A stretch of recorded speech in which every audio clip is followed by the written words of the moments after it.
see a very clear human track. We won't go into detail with this one. We've got much clearer ones. But this was identified by the Dallas Crime Lab as a human footprint. And these were just excavated, maybe a week when this picture was taken, and the dinosaur tracks as well. And we found dozens of these, especially individual tracks. This one was downstream, several hundred yards. But I think you can see the very obvious configuration there. But the real strength, I think, comes in sequence. And these had vague impressions in front and behind, but not really clear. Stan Taylor decided to test this in the early 70s by finding 2 tracks in the river and seeing if they went back up under the riverbank. He said, let's remove these layers of limestone and clay, about 6 feet of alternating layers. And if they continued back up under the riverbank, what would that say about the idea that they were carved? I'd pretty well rip it, wouldn't it? Well, back up under the riverbank, the trail continued. He found 9 more, and we've since then extended it to 14. And these were very clear. You can see the mud push-up around it and the very obvious human configuration. Well, that caused quite a stir, and several people got very excited. Glenn Kuban, though, came up with an explanation for this. He says, look, we've got some of these duck-shaped tracks that erode to look like the shape on the right, but these elongate tracks erode to wind up like what you see down at the lower right-hand corner, which is kind of human-like. You see, this is just an eroded dinosaur track, and that's the way he explained it. It wouldn't really explain that mud push-up, and the real clear configuration are not likely. And the real problem is when you look at these tracks, you see that raised infill that with erosion doesn't erode to look like a human track. It gets sharper and clearer. And these are extremely clear and getting clearer as the matrix erodes away from it. Looking at a side view, you can see as that matrix erodes away, it's being made more pronounced. And so those duck-shaped tracks, as well as some of the elongate tracks, show this raised center. Plus, notice the cast that was made by Stan Taylor back in the 70s when he uncovered this trail initially. The detail just defies the idea of an eroded. Does this look like an eroded dinosaur track to you? If you had more dark, you could see it a little more clearly. When you put a human foot in it, it just fits perfectly, and that's really the best. You put your foot in it and you feel that molded shape. It's very persuasive. We extended the track further back to the south, and this is the track that really persuaded me, and you have to look at it carefully for a moment. Here is the dinosaur track that's about 25 inches long. But look what stepped in the middle of it. You see all 5 toes and instep and heel just extremely clear right in the middle of it. Now, if it gets any clearer than that, then it has to be carved. If it's not this clear, then it's just erosion. But we've had some say both about this, and so it must be just right. In fact, when I made the first presentation of this one at a national science meeting in Tennessee, Glenn Kuban, who had gotten Humanist of the Year for his explanation of eroded dinosaur tracks, which shows how much the humanists were concerned about this argument, just went berserk. And it was interesting to watch him. And he got on a plane the next morning, which was Sunday morning, and flew to Glen Rose and was in the river that afternoon with a big iron bar. And the owner of the property called me and said, he's out there with an iron bar. And we got out 2 days later, and we could see what had been done to that track. This was just beat to a pulp. Now, we had got stereo photographs. We have casts and molds. It's well documented. But I think he was just documenting how much that bothered him.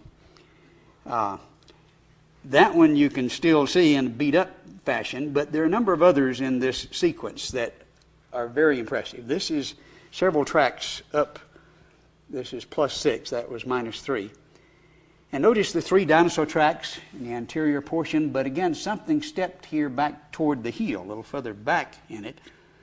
Looking at a side view of that track, you can see to the right the 3 dinosaur tracks that are almost flush. May become pronounced with further erosion. But the depressed portion is extremely human-like, especially when you put a human foot in it.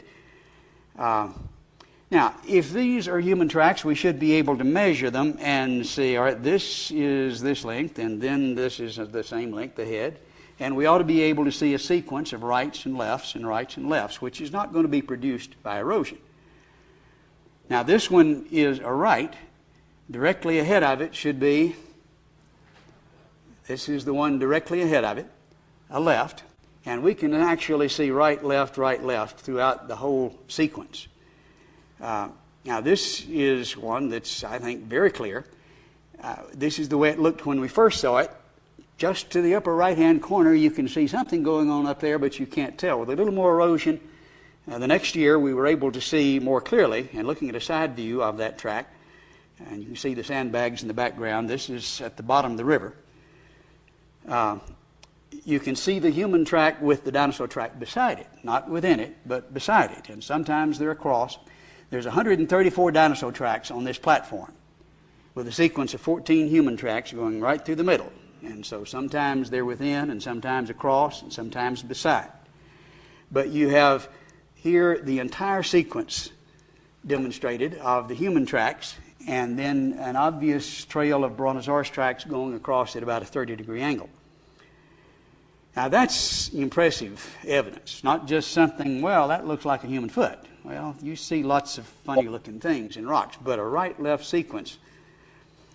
Now, you find, when you look into clouds, you see clouds that maybe look like a bird, or you look at a cliff sometimes and you can see the old man in the mountain. Now, did erosion do that, or was it carved? Well, how would you tell? Well, if you saw 4 old men in the mountain, you'd have a real good idea that wasn't erosion, would you? When you see 14 in a right-left pattern, this is not erosion.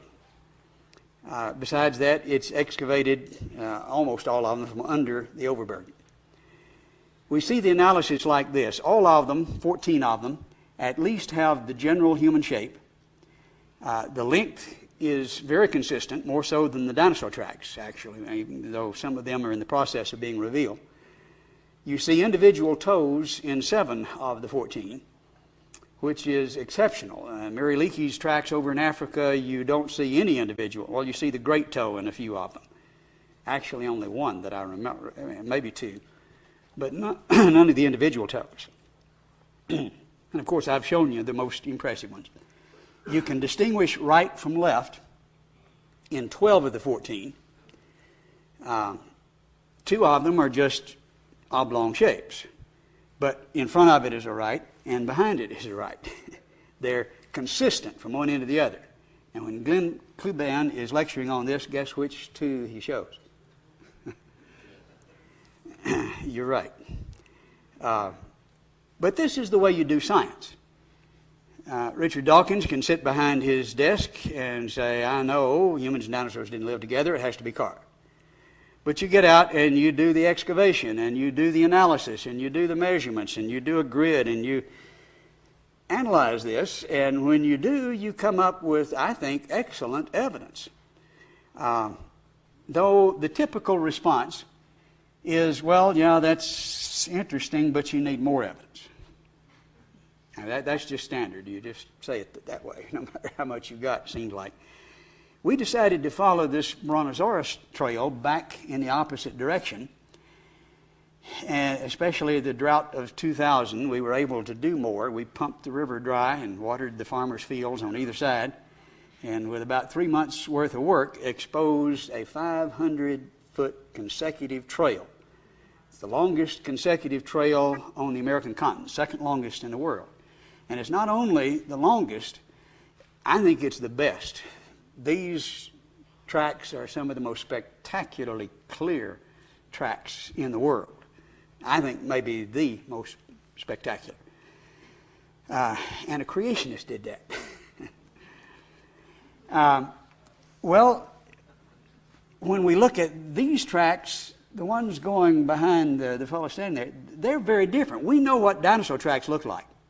We got a whole 156 of them in this trail, and they're clear, and we understand what dinosaur tracks look like. These look different, and they look like human tracks, as we have shown you. Well, that's impressive, but guess what they say next? Well, you need more evidence. So we went ahead of this fella, and you see the platform directly ahead of him. We excavated several layers down, cleaned it off, and sure enough, you see about 100 dinosaur tracks on this platform, and right through the middle of it is another human trail, this time 15 in a right-left sequence. You can see the mud push up around the tracks even from that distance. This was a different individual. This one is about 10 inches. The other one's about 11 and 11 and a half inches. Looking at a close-up of the two tracks in the center of that trail, and each of them would be interesting. We don't have time to do all of that this evening. But you can see the duck-shaped dinosaur tracks here, and they're raised. The one on the left especially dramatically raised, and the one on the right is slightly raised. But look what stepped in the back of the one on the right, with dramatic mud push-up. Not raised, but depressed with mud push-up around it. Looking at a close-up of that one on the right, you see here the raised dinosaur track. That's very typical and just like the one beside it, so you know what it's supposed to look like. But there within it is just an incredibly clear human shape with a dramatic arch, and you actually see the joints in the toes. And you can see that it's in a sequence of 15 in a right-left pattern. Others are not quite that clear. Others are very clear, and others not so clear, but that's what you expect when you're making tracks in the mud, maybe not intentionally. And so now we have two trails. Now, you want more evidence? Okay, we got more evidence. And it's interesting to present this on college campuses. We just have lots of fun with it. I think these are the perfect turvy fossils. It's not intrusional like the bones. You can't erode them and redeposit them. They're not carved because they're excavated from under the overburden. It's not erosion. You've got a right-left pattern. How do you explain that? We had Dr. Chuck Finsley come down and look at the tracks. He was wanting one of the dinosaurs that we'd excavated from the area to display. He's curator of the American Museum of Dallas Museum of Natural History in Dallas, and he's recently retired. He was there for 30 years. And he looked at these, and he got rather disturbed and went home, and then came back and then went home. And third time down, he said, well, Dr. Patton, I have an explanation for you. I think I can explain these human-looking tracks. He says, I think they were made by aliens. And he was dead serious. And I kind of snickered, and he got mad. And I said, well, Chuck, if they were aliens, I guess they came from a galaxy far, far away, and they're very advanced, more so than we are. And what are they doing walking around barefooted? He didn't like that either. But it kind of reminded me of the Far Side cartoon by Gary Lawson. Here's Professor Farrington and his controversial theory that dinosaurs were actually the discarded chicken bones of giant alien picnickers, which I think is pretty far out. But if you want to draw a cartoon, maybe we should draw it this way. And I think this is a picture of what was going on. These were the fellows that missed the boat. But let's summarize this first section. First, we need to understand the column you see in the textbooks is a conceptual correlation. It's not found anywhere. It's the result of the assumption, correlating. The top C fossils, the things supposed to be down found up, falsify the idea of extinction that you hear parroted all the time. The turvy fossils falsify evolution, that is, the things that are supposed to be at the top that are found down, as we see with the dinosaurs, for example. The Malachite Man, you've got 10 individuals found with the dinosaurs 50 feet down in the Dakota sandstone. And we've got fossil footprints that we've shown you now from the Taylor Trail and the McFall Trail, the two trails there near Dinosaur Valley State Park.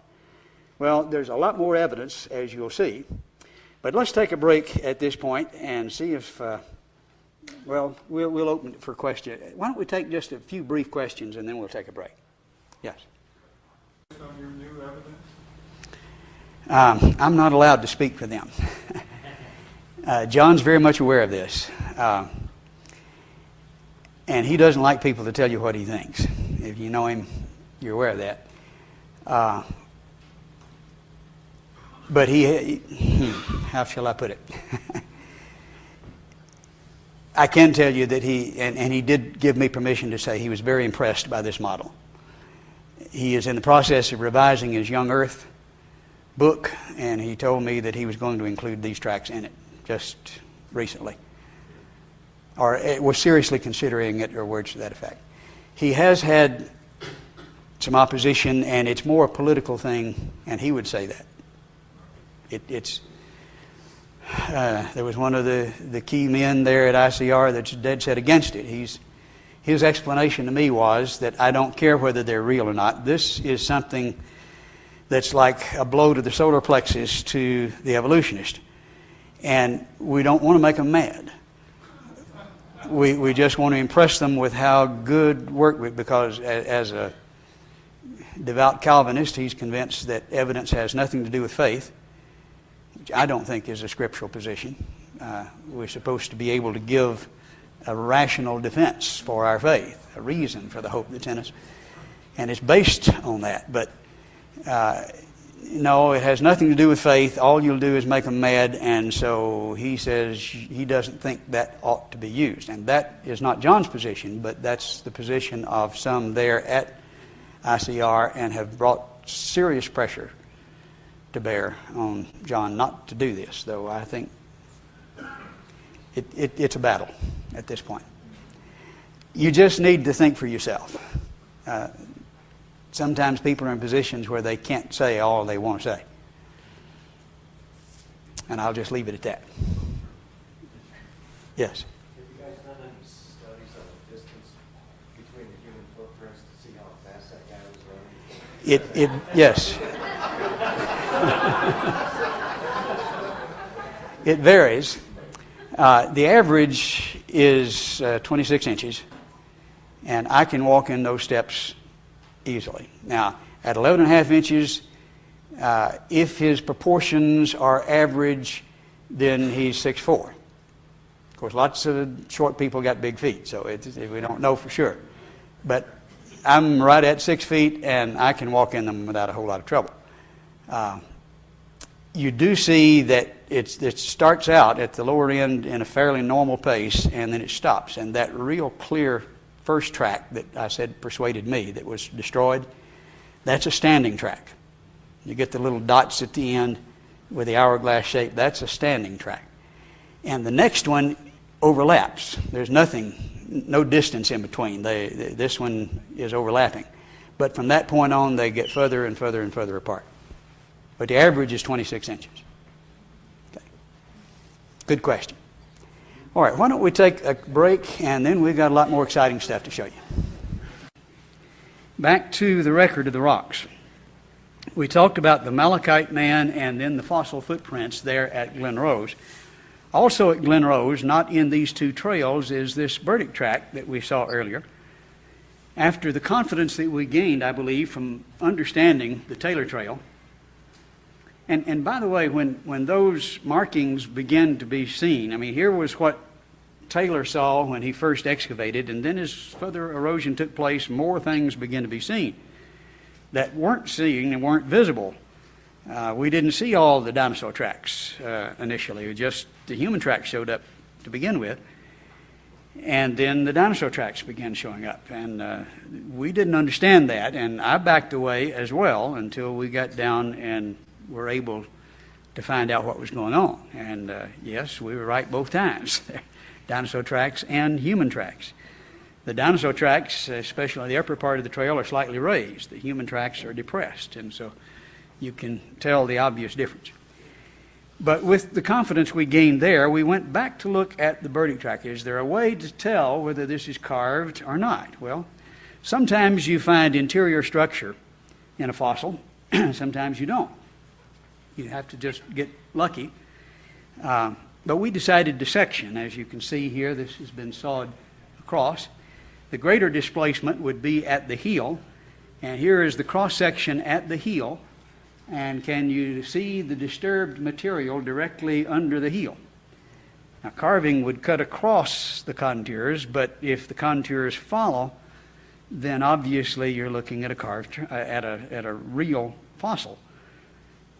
I presented this at one of the science meetings there in Dallas, and it got kind of quiet. And then finally one of the fellows stood up and said, well, obviously this is a real track, but it must be a dinosaur track that somebody carved toes on. Just completely ad hoc. But I'm glad that he did that, because then we proceeded to test, which is the way science works, and saw it across the toes. Now this is a real reach, because sometimes we section dinosaur tracks and find nothing. Some of you just have to get lucky. This is very fine-grained limestone and records pretty well, and sure enough, looking at a cross-section here, photographed under black light to make the structure show up and then color corrected, you can see the big toe is there, and you can actually see structures under each of the toes. If you're an engineer, you can see the load-bearing structures. We won't take time to give you that lecture, but it's extremely obvious to an engineer, especially at the great toe, where there'd be the greatest displacement. You see the following contours. And so both heel and toe then have been verified on this track that was just too good to be true. But now then, all of a sudden they're just grasping at straws. They say, well, now wait a minute, it's not too good, because you see the front is broader than the heel. That's kind of distorted, and the toes are spread out. And look, it's raised in the center, and tracks are not supposed to be raised in the center. And we didn't know a whole lot about tracks, but what do you do when you don't know? You get out and you learn. And so we decided to make some tracks. And we got some of these junior high students here to make standing tracks and walking tracks and running tracks, and we find out that they're all different and can be recognized. But this little girl was running in two directions here, and we see three tracks going away and two tracks coming toward us. Looking at the two at the end, here's one coming toward, one going away. A running track spreads out the toes because you push off with the front of your foot and it spreads it out. And so it's broader than the heel. And you rock over the center, which leaves a raised center. Now, we didn't know that. We learned that when you get out and you do the science. The burdick track is a running track with the pronated toes, and you see the raised center. It's really, our tracks weren't as good as the burdick. It's finer grained. And so I think all of those answers, all those objections were answered. There's also a large cat track that was found in the area, actually 7 of them. This is the clearest. Well, a large mammal skull is what Dawkins said you'd need to find with the dinosaurs. Well, I think a large mammal foot would have the same implication. And so they have to be carved. Well, we sectioned across the pads here, and you can see that cross section, again photographed under black light. And notice the following contours. Is this one carved? Now, this one likewise, that large mammal foot in this instance obviously isn't. There are other interesting tracks in other places. Antelope Springs, Utah, here displays this track. It's a cast and a mold. One fits in the other.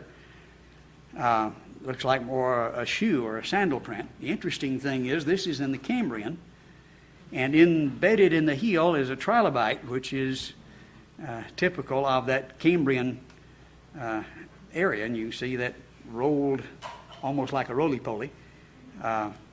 On the right side there, and then the concave section on the left that fits over.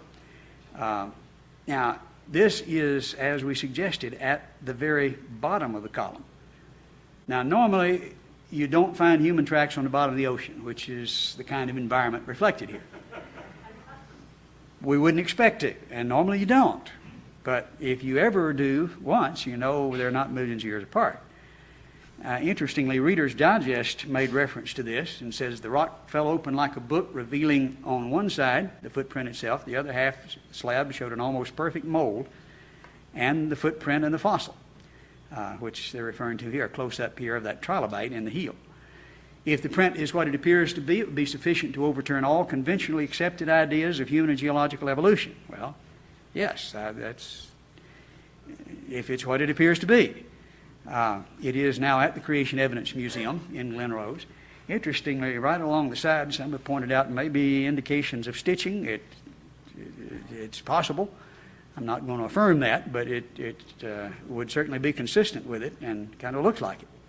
This is obviously another turvy fossil. We've got several places in Texas where we see these kinds of tracks. This picture doesn't show them that well, but they're pointing to three in a right-left sequence. This is the clearest, and this is near Sonora, Texas, down in the southern part. And there are at least 5 clear tracks there that were actually I photographed earlier this year. And then in Stinnett, Texas, which is the opposite, right at the top of Texas, top of the Panhandle, they've had a slab with human footprints in it for the past 30 years on display at the Hutchinson County county seat there of Stinnett County. Very clear track with a child's track beside it, and there's 7 that were found. We have another excavation plan to find some more. And some say, well, maybe this was carved, but this has a unique answer to that. Notice the thin, broken layer that you can see that is very thin and much thinner than the depth of the track. Looking at a side view, you can see that it's much thinner. The track goes down deeper so that if this were carved, it would penetrate that thin layer. And so obviously this isn't carved. That's original impression in the sediment. Excellent evidence. Then in New Mexico, we have this track in the Permian. This is supposed to be 100 million years older than the tracks at Glen Rose, just as clear as it can be. Now this is a standing track, not a running track. And it's extremely shallow. It's almost impossible to photograph. You have to get the light at the right angle, and it has to be wet, and then it shows up. But it's very, very clear. But this is more like what you would see when you got a wet foot on a tile floor walking along, hourglass shape with the dots at the end. Obvious topsy or turvy fossil.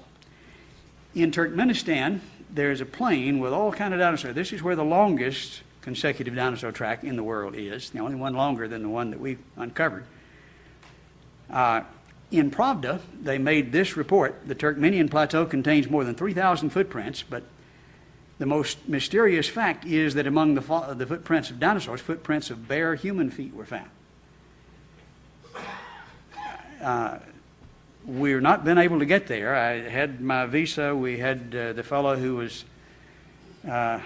actually head of the geology department at the University of Turkmenistan had agreed to take us to the site. Paid $1,200 for a visa, and here we go. And now then the government finds out and runs him out of the country because he was going to show us this evidence.